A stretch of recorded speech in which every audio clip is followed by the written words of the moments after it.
François Rousseau, wat vanoggend met ons gaan gesels. Daar is hy. François Rousseau, goeiemôre François. Goeiemôre Isak. Lekker om vir jou, dit is die eerste keer dat jy op ons program is. Ek dink is die tweede keer, ek was hele rukkie gelede, ja. Dis reg, ja, ekskuus man. Ek is 57 jaar oud man, in begin. Nee, is groot reg, baie dankie. François, ons gesels oor 'n ontstellende saak vanoggend.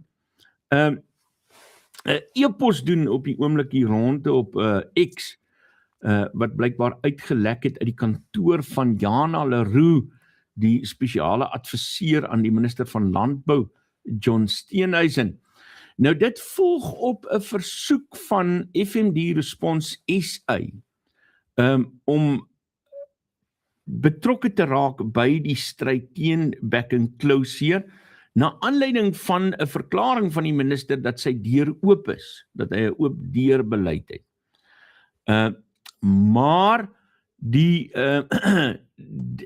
adviseer het toe nou 'n e-pos aan haar direkteur-generaal en haar adjunkt-direkteur-generaal gestuur in 'n reaksie hierop waarin sy sê attached just received for some amusement. En lyk vir my per ongeluk toe nou ook dit teruggestuur per kerende pos na FND toe. Die ding doen nou die ronde op X en natuurlik tot groot ontsteltenis van baie groepe. Hoekom die ontsteltenis? Ja, ek dink ek moet net eers konteks gee. So Jana Leroux is aangestel as die opvolger vir Roman Cabernet. So sy word genoem spesiale adviseur, maar sy is aangestel as die stafhoof vir John Steenhuisen. Sy is maar die gatekeeper vir enige iemand wat by John wil uitkom, en ons het gesien veral in die hofsaak, sy is een van die persone wat 'n klomp van die besluite geneem het. Sy was die een wat die seksie 10 op die oggend van die tweede verhoor, tweede keer toe ons in die hof is, toe het hulle die seksie 10 letterlik toe ons 10 uur begin, 1 minuut oor 10, toe bring hulle die seksie 10 in die hof in, want sy het gesê nee, dit sal help om die hofaansoek te vertraag. So dis konteks vir wie sy is en wat haar rol in die departement is. FMD South Africa is 'n bona fide groep van boere en konsultante aan boere en selfs lede van die gemeenskap wat afhanklik is van boere, wat hulle self georganiseer het slegs vir hierdie krisis. Hulle het ontstaan uit hierdie krisis uit. En Andrew Morphew is een van daai boere wat die groep wat 'n groep is van wat die groep lei. En hulle was nog altyd baie, en jy sal dit sien in die skrywe ook. Hy sê baie dankie vir julle ondersteuning minister, baie dankie vir dit wat julle tot op hede gedoen het, en ons wil net twee goed vra. Die een is, ons vra dat julle asseblief die virus hanteer op die biologie van die virus. So hy vra, moet asseblief nie net end daar waar diere siek is nie. Volg die benadering, toe jy laas jaar November gesê het, ons gaan die landse kudde end, moet ons die landse kudde end en ons moet voorkomend end. Ons kan nie net end daar waar die siekte uitgebreek het nie, en kyk na wat sê die biologie van die siekte. En die tweede ding wat hy dan vra is, kan ons asseblief entstof kry? Daar waar hulle in KwaZulu-Natal is, het van die melkbeeste wat in Januarie geënt is, al reeds weer siek geword, as gevolg van die swak entproses, wat tot op hede gevolg is. En dan sê hy ook, dat hulle is bereid om die seksie 10 proses te volg, en op die oomblik is daar hierdie twee roetes. Jy kan deur al die hekkies, die 9 of 10 hekkies van die seksie 10 gaan, of jy kan self entstof verkry en ent. Ongelukkig is daar nie tans entstof beskikbaar vir die privaat sektor nie, want die minister het dit alles opgekoop en weier om dit in die hande van privaat boere te sit. En dis wat hy vra in sy brief, verskriklik nederig, en dan vra hy vir 'n gesprek, 'n konsultasie met die minister om te help in hierdie proses. En dan is die reply van Jana af na die DG en die DDG toe. Kyk hier vir ons for your own amusement. En dit is maar die benadering wat van ons wat in die industrie is, maar ervaar al vir die laaste 2 jaar. So, kom ek maak nou net ter wille van sekerheid. So FMD is nie 'n SAI of 'n Agri SA of nee. dis 'n groep wat spontaan ontstaan het uit hierdie krisis uit in 'n poging om te kyk hoe boere mekaar kan help. Ja, Isak, soos wat ek sê, hulle het uit die grond vanaf opgespruit boere en veral konsultante die konsultasiemaatskappy Intellect. Hulle was eintlik net daar om bewustheid te versprei oor die krisis en het agtergekom maar as boere veral in KwaZulu-Natal is hulle uitgelewer en dat hulle meer aktief moet betrokke raak. En ons het hulle tot op hede gesien as bondgenote in hierdie stryd, want hulle voel regtig die ergste impak van hierdie back and closure krisis, nie net omdat hulle in 'n hoë infeksiegebied is, soos KwaZulu-Natal nie, maar omdat hulle melkbore is. Nou het hulle syfers op hulle webtuiste beskikbaar gestel. En hulle sê hier, South Africa is not controlling FND, vaccines have been produced, the national disaster has been declared, but the disease is still spreading because vaccines in the country are not the same as immunity in the herd. Hulle sê 8 miljoen dosisse ontvang in 4 maande, 14 miljoen dosisse word vereis om die nasionale kudde in te ent en dan 50,000 diere per dag. Ja, so ek dink laat ek net 'n bietjie konteks gee aan daai syfer want ek sien daai syfer is so 'n bietjie ouerig. So laasweek het John Steenhuisen gesê hy het 13.5 miljoen entstowwe al gekoop sedert Januarie. Tot op hede sy eie portefeulje komitee sê hy het net meer as 3.3 miljoen diere geënt. Sy syfer sê hy het net onder 4.4 miljoen diere geënt. Nou, die feit is jy moet binne 30 of 60 dae moet jy 90% van die nasionale kudde moet jy ent. Hy het 31% geënt in 6 maande, menend ons het al klaar die eerste venster gemis en dis net die eerste dosis. Daai 14 miljoen wat hy daar sê, 14 miljoen is ons ent hulle eers 1 keer en dan ent ons hulle weer 'n tweede keer 6 maande na die eerste dosis. Dis hoekom daai diere in KwaZulu-Natal nou weer siek geword het. Hulle het nie 'n skraagdosis betyds ontvang nie. So tot op hede het ons net geld gemors. Die bietjie wat die minister tot op hede betaal het. Ons het gister weer van in die industrie gehoor is dat daar baie van hierdie rekeninge wat nie betaal het nie en daarom gaan die vervaardigers van die enstof nou eerder weer die ander lande wat klomp. Ek dink die getal was iets soos 84 miljoen dosisse. Hulle gaan dit nou weer prioritiseer en as ons opgevang het met ons rekeninge dan sal hulle weer terugkom na ons toe. Maar dit is die syfers waarna ons kyk en dit is wat hulle daar opsit. Tans, soos wat die syfers staan, met ons meer as 101,000 diere 'n dag ent om nog steeds by die 90% voor Desember uit te kom. Julle eie verhouding met die minister, is daar so iets?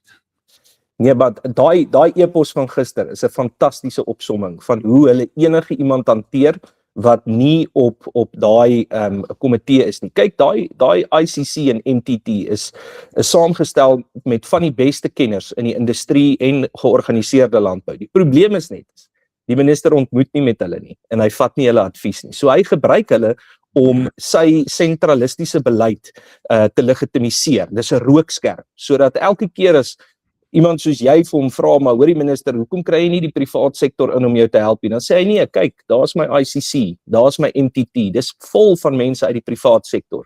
Maar daar's die syfers nou vir jou, duidelik. Hoekom sal dit nodig wees om 8 miljoen entstowwe in yskaste te laat lê? Wat help dit as ons entstowwe in yskaste het en die hof het gesê, die enigste ding wat in die pad staan van boere om hulle diere te ent is die minister self. Ek maar jy sê die rede waarom ek vir jou vra om klarigheid te gee oor die groep is ek sien op my Facebook waar ek berig gelewer het oor hierdie e-pos het iemand van die DA laat weet ja, maar mense moet ook versigtig wees om met groepe te werk want hulle het 'n manier om mense in die rug te steek en so ek wil seker maak oor die motief, die agenda van 'n groep soos hierdie. Daar's nie politieke agendas nie. Dis boere wat bekommerd is oor back and closure. Ja, nee, Isak, en regtig, jy kan daai brief wat ek vanoggend vir jou gestuur het van Andrew se versoek, kan jy regtig vir hom aanstuur. Of op jou blad sit en dat mense dit self oordeel. Daai mense is so goed soos wat goed kan kom. Dit is plattelandse boere en ek het al met van die mense in daai gemeenskap gepraat. Party van hulle is ontwikkelaars wat omgee oor hulle gemeenskap en hulle weet dat as die boere in hulle gemeenskap ondergaan, gaan daai hele gemeenskap in daai dorpie ook onder. En hulle is meestal melkboere. En hulle is baie meer gematig as sê nou maar ons in hierdie geval, want dit is hulle eerste keer wat hulle moet toetree tot hierdie publieke geveg. Alhoewel hulle dit nog steeds met onderhandeling probeer oplos. Jy sal ook sien, dit was nooit 'n groepering wat ons hofsaak aan deelgeneem het nie, want hulle het geglo die beste manier om hierdie te benader is om met die minister te praat, om met die DG en die DDG te gesels en dis hoe hulle ontvang word. Ja, dis duidelik dat hulle nie wil gesels nie. Nou sê baie mense, ja, maar dis darem 'n privaat e-pos tussen kollegas. Maar dit weerspieël iets van 'n gesindheid, doen dit nie? Nee, kyk, staatsamptenare is daar om te dien en nie om gedien te word nie. En hierdie is die mense na wie hulle moet omsien. Hierdie is die rede hoekom hulle verkies is. En as dit is wat hulle agter ons ry van boere dink, wil ek nie weet wat sê hulle vir mekaar in hulle gesigte nie. Maar dit is ook weerspieëlend van hoe hierdie hele krisis tot op hede hanteer is. Daar word gepraat met sekere organisasies en industrieë en jy sal ook sien, hulle noem maatskappye, maar nêrens sê hulle fisies die boere is op betrek nie. Want as jy die boere vra, sou hulle vir jou sê, hoorie, ons spuit al ons hele lewe lank ons eie diere, gee net vir ons die enstof in ons hande, julle het dit mos nou reeds gekoop. In baie gevalle sê die boere net, hoorie, ons sal dit self opkoop, gee ons net toegang tot dit. Maar ek kan nie dink aan 'n beter verteenwoordiger van die boere wat in die moeilikste van die back and closure situasie is as hierdie boere in KwaZulu-Natal. Ek wil nou 'n bietjie met jou gesels oor waar ons staan. Ek dink ek moet net dalk 'n ding uitklaar hierso. Ek sien hier Willem sê dis baie sleg dat die DA so optree. En ek dink is dalk net belangrik om te sê ons praat nie hier van die DA nie. Dis jy kan net ek dink dit sou onbillik wees om die party hierby te betrek. Ons praat van die departement en die minister. Mens moet 'n onderskeid tref. Ja, absoluut.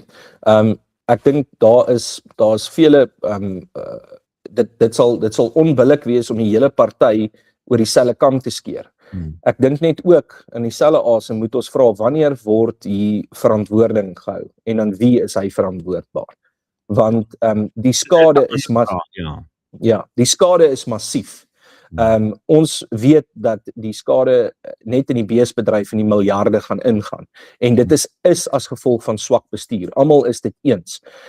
Maar die vraag is ook nou, wanneer gaan ons dit nou keer? Wanneer gaan daar nou 'n stadium kom wat die DA sê, dit is nou genoeg, ons ly nou te veel skade. En ek dink alles het maar te doen met die deal wat gemaak is om hom as minister te hou en dat hy nie weer staan as leier van die DA. Die ons hantering van die back and closure krisis tans.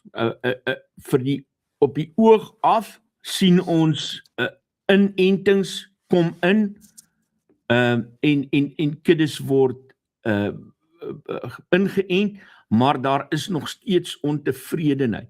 Wil jy nie net vir ons uiteensit, waar staan ons tans? Wat kan ons verwag uit dit wat John op die oomblik doen om die krisis te hanteer? Ja, so op die oomblik, ek weet nie, jy sal onthou uit jou vorige onderhoude met hom, hy haal hoe aan, jy weet, soos die Bybel, as dit hom pas. En in hierdie geval het hy oor en oor gesê, kyk hierso, ek het 13.5 miljoen doses enstowwe verkry. Ek het nog bestel, en kyk, hierdie ouens gaan nog inbring. Die enigste statistiek waaroor hoe aan niks omgee, is hoeveel enstowwe jy gekoop het. Hulle gee nie om oor wat jy bestel het nie, hulle gee om oor hoeveel het jy geënt. So tans sit daar hierdie massiewe hoeveelhede enstowwe, en die enstowwe kom in van die buiteland af, deur privaat verskaffers, dan koop OBP dit alles op en dit gaan sit binne in hulle yskaste. So boere kan nie toegang kry tot dit nie en daai maatskappye se voorwaardes is as hulle dit inbring, hulle mag net aan die staat verkoop. Hulle kan nie aan privaat maatskappye hier verkoop nie, alhoewel daar 'n hofbevel is wat sê dat indien boere dit by hulle sou koop, sou dit fyn wees. Maar ek dink dit het maar te doen met hulle SAPRA artikel 21 vereistes. So hulle bring die enstowwe in en dan sit dit by OBP. Van OBP af word dit dan versprei na die verskeie provinsies toe. Die probleem is, daar is net nie die kapasiteit om al daai enstowwe van daar af na die staatsveeartse toe te vat en die staatsveeartse dit dan na die verskeie tegnikuste of in meeste gevalle na boere self toe te versprei. En dis waar die privaat sektor, dis waar ons gesê het, asseblief, daar's ouens soos Dani Odendaal met 'n netwerk van elke liewe privaat veearts in die land. Sê vir OBP om hierdie enstowwe van OBP af na die privaat veeartse toe te versprei. Hulle sal die nodige rekordhouding en naspeurbaarheid verseker na die boere toe. Maar dit word net nie gedoen nie. Ons weet van honderde duisende enstowwe wat in Noordwes in die yskaste lê. Op die syfers wat ons self nou vanoggend bespreek het, moet daar omtrent net so oor die 8 miljoen enstowwe wees wat net vassit iewers in die waardeketting wat die departement nou self geskep het. Hy het gesê hy gaan 3.5 miljoen of ja, so ongeveer 3.5 miljoen enstowwe versprei na sekere onderdanige organisasies soos die RMIS, die RPO, MPO en sulke stelsels. Maar my vraag bly nog steeds, hoe gaan ons 90% van die nasionale kudde ent as ons hierdie drip benadering volg? Dis dan gebeur wat met Andrew hulle in KwaZulu-Natal gebeur. Die diere gaan net weer aangesteek word en dan moet ons weer hierdie hele proses deurgaan. En Isak, die belangrikste ding is, dis nie net hierdie jaar wat ons dit moet doen nie. Daai beeste spuit jy en dan kom hulle reg en dan slag jy hulle en dan sal weer 'n nuwe batch diere. Ons moet hierdie ten minste vir die volgende dekade volhou. Dink jy die departement van landbou gaan weer hierdie tipe begroting uitsit vir enstowwe?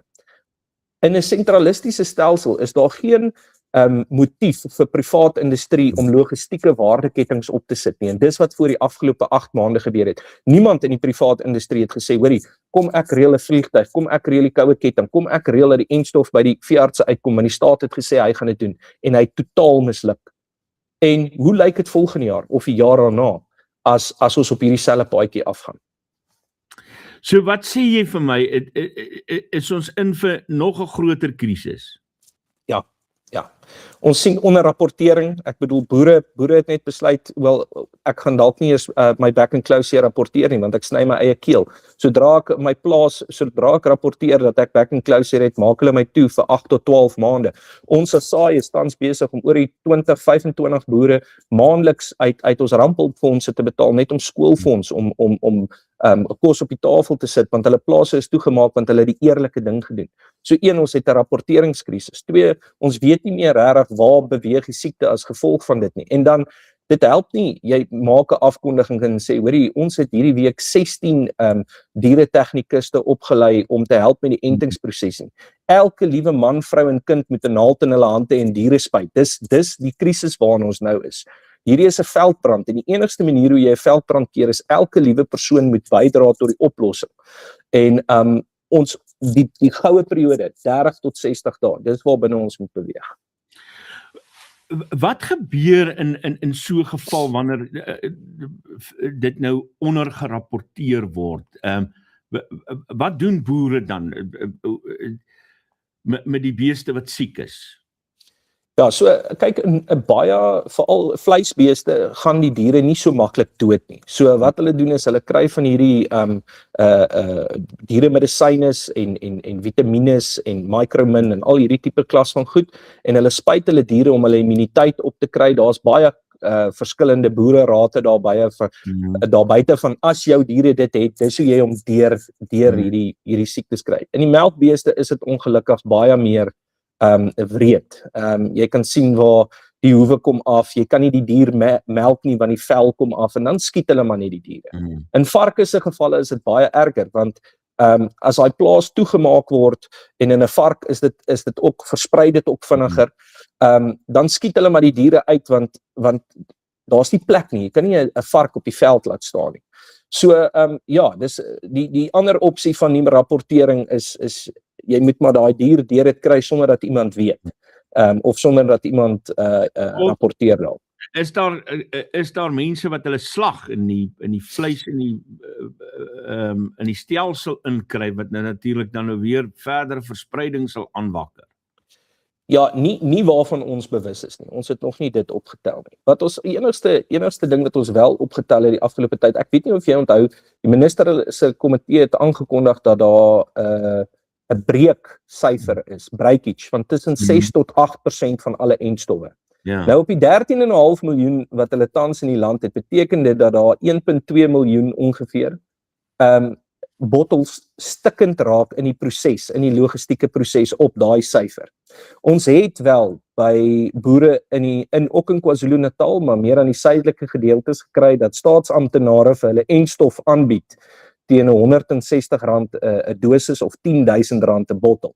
En ons verneem dat daai entstowwe wat daar vir hulle aangebied word, kom uit daai breakage syfer. Want ek ken nie 'n boer wat al ooit 'n back and close seer entstofbottel kon breek nie. Ek weet selfs van een wat oor een gery het en die bottel het nie gebreek nie. So hoe hulle by daai syfer uitkom is skokkend en ek dink dis waar die swart mark ontstaan. Maar dit is die enigste onderduimse ding wat ons al van gehoor het. As jy nou vanoggend vir John Steenhuisen en vir Jana Leroux in die oë moet kyk, wat sê jy vir hulle sê? Ja, ek dink dit het te ver gegaan tot waar ons nou is. Jy sien die tegniek wat John en gebruik is, hulle noem dit firehousing. Jy lieg so lank soveel dat die waarheid heeltemal weggesteek is. En ek dink dis wat hy gedoen het. Hy het nog elke keer as hy moet rapporteer op hierdie ding die feite verdraai. As die enting se krisis is, dan praat hy oor hoeveel entstowwe het hy gekoop. As die hof bevel teen hom kom, dan vertel hy nee, maar die hof het die wet verkeerd verstaan en verstaan nie die medisyne wet nie. Die ding is net, ons moet kyk na die syfers op die grond. Ons moet kyk wat gerapporteer is. Ons moet kyk wat sê die boere en dis nie 'n mooi storie. Want ons kan nie meer vertrou wat hy sê nie. En ek dink dis nou genoeg. Ek dink dis tyd dat hulle die private industrie toelaat om te help, want die plan tot op hede, die afgelope 8 maande het nie gewerk nie. Ek dink almal is stem saam daaroor. So dink jy nie John doen beter as die ANC ministers nie? Nee, ek dink glad nie so nie. Die skade is net te veel. Sê jy vir my, Isak, wat is dit wat John goed gedoen het? Behalwe dat hy krediet gevat het vir die uitvoermark van sitrus. Want daai markte, en ons het met daai uitvoerders gepraat, dan sê hulle vir ons, ons werk al vir 5 tot 6 jaar aan hierdie onderhandelinge en dan gaan staan hy en neem 6 foto's van dieselfde handdruk en sê dit is hy vat die krediet vir homself. Weer eens, ek kyk na die impak, ek kyk na die skade. Dit help nie jy stel komitees aan en jy vertel vir mense dat jy goed doen nie. Dit gaan oor wat is die werklikheid? Wat word gerapporteer? En op die gerapporteerde syfers is ons baie slegter af, veral in die rooi vleisindustrie, as wat ons 'n jaar terug was. Frans Rousseau wat so gesê ons Frans, so baie dankie. Ek het vanoggend vroeg so 4 uur al Ja. skoubestuur gevra asseblief as jy kan kom gesels met my en hy het wragtig. Jesus man, baie dankie Frans.